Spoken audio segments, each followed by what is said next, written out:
I was having a chat today with a cyclist, and we were talking about injuries and back and stuff, and I forgot to mention, I said, do you work on a computer on the floor? If I work on a computer on the floor, if you sit down on the floor or on your belly reading a laptop or book or whatever, that can really trigger your disc, your vertebrae.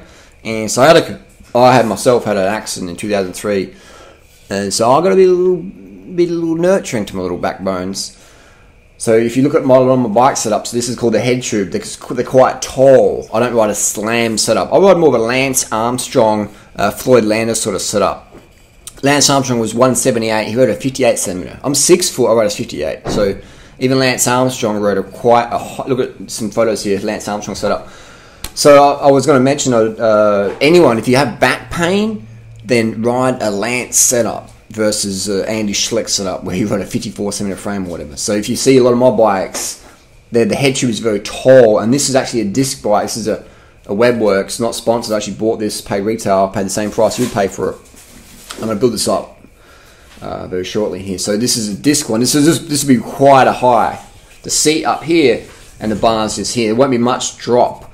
So if you are having back issues, all right, if you're having back issues, make sure your setup is more endurance based. Maybe it might even require selling your bike and having to buy a new bike. I mean, that's, for a lot of us, buying a new bike, that's quite an issue, isn't it? Any excuse to get a new bike. Hey, why not? You could be dead tomorrow. So I would say, if you've got a back issues and you've got a racier bike, the lad today we're talking about, he's got a C59 Colnago, quite more of a race spec. I would probably switch out to something like a Giant Defy or a Cannondale Synapse, Giant Any Road, things like that with a taller head tube. The Lance Armstrong setup. I mean, Lance Armstrong had it. Floyd Landis had it. So that was like 10 years ago. Those guys were on an endurance setup. That's my tip for back pain. Obviously, you're stretching, stuff like that daily. Just going to bed, stretch out your glutes.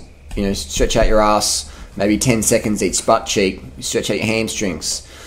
That would be my suggestion as well. But we always, when you have an injury, we always want to look at the triggers of that. The cause of that. Is it your cleat position? Because your back, often it's bending so far over the bike, it's too aggressive. Especially if you're doing 1 hour crits, you want to run a slam setup because you go in the corners, low center of gravity, you slide down here. But if you're doing more climbing stuff, all day stuff, Everesting, epic rides, big head tube, breathe easier. So you got Lance Armstrong, or you got Robbie McEwen style, slammed corners, or Lance Armstrong upright breathing, better back. Any more questions, write it down below. Is that clear? Get an endurance style road bike and have the stem up. Sailing in the wind, anything but fucking back pain. You want to be able to train and avoid pain at all costs. Always treat the cause versus just a symptom. Thanks for watching. Is there anything about your dealings with Dr. Ferrari over the decade or so that you've known him and dealt with him that would suggest to you that perhaps he was using or encouraging other athletes to use performance-enhancing drugs or substances? No. In fact, to the contrary.